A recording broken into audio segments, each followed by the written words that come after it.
As for tournaments, to stop the Annihilate, Carbink might be slightly better, but now Shadow Quag will replace Lickitung and Lanterns. Azu might have a better play. Feraligatr should be good enough. I think Feraligatr should be good enough. So yeah, that's pretty much it for the new season update. Great League wise, I will be doing another video about the Ultra League once the... sorry, a more detailed Great League 1 once the new season drop. Because now we're still assuming the numbers. We don't know the numbers for sure. Yeah, that's it for today. Okay, let's skip this. Let's check if PvPoke has the new ranking. Preview next season, okay.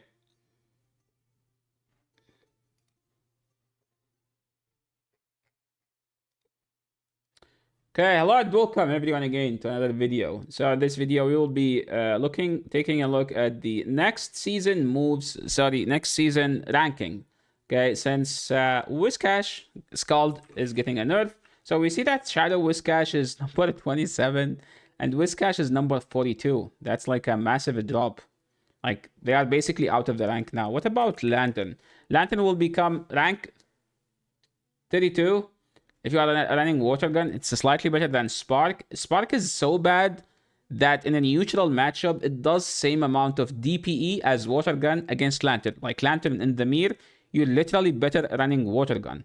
And I do believe there will be some like breakpoint Lanterns that get a Spark damage extra against the Lantern in the opposing. But yeah, Spark is so bad that in the mirror, it does the same amount of damage as Water Gun DPE-wise. What about Polyrath? Polyrath is number 34. The Shadow, the Non-Shadow is 48. This is kind of savage. What about the Skarm? Skarm is number 5. It's expected to be a very dominant Pokemon. What about Dugong? Dugong is 120. Yo, this is so scuffed. Do you guys believe this?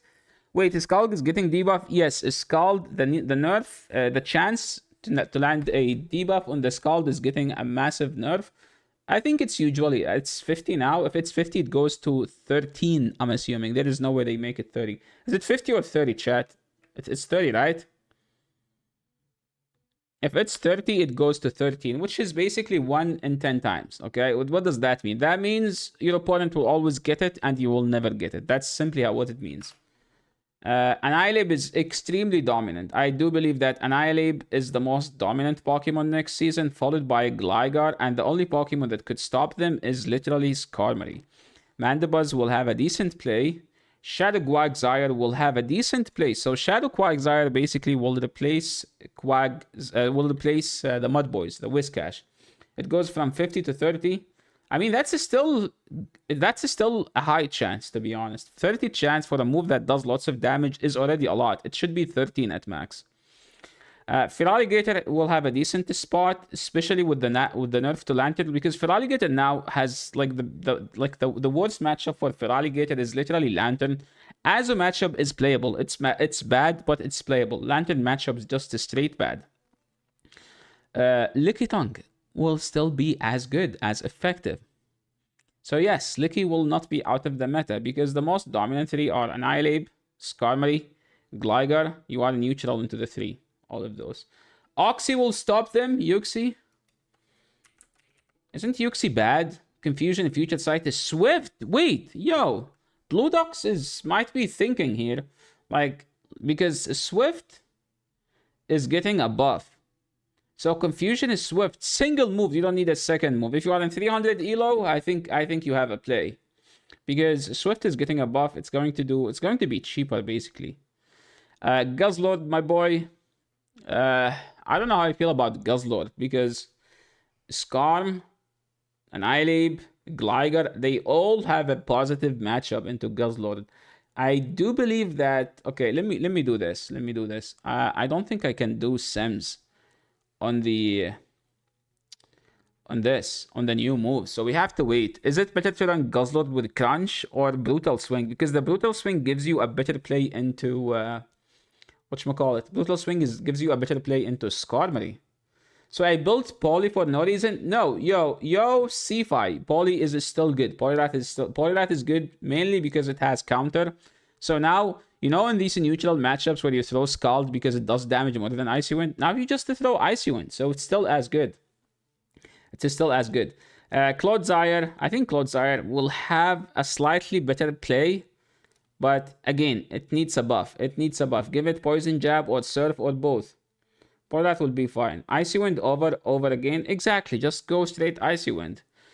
Gudra, we're still waiting for Gudra's Community Day. Gudra's Community Day is the one that will define how good Gudra will be. Gudra is expected to be a meta breaker Pokemon, as it's close to be as good as Shadow Dragonair with slightly more bulk. Okay, so assume Gudra a Shadow Dragonair with Power Whip. So we need the second move. It's the Legacy move will either replace Power Whip or Aqua Tail. So that's where Gudra will shine.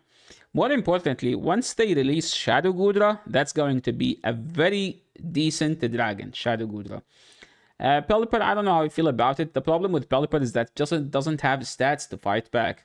Gudra is tanky. It's not as tanky as people may think, but attack-weighted Gudra has literally similar stats to Shadow Dragonair. But assume it's better than non-Shadow Dragonair, worse than Shadow Dragonair. So it's kind of in between that slot. Serperior.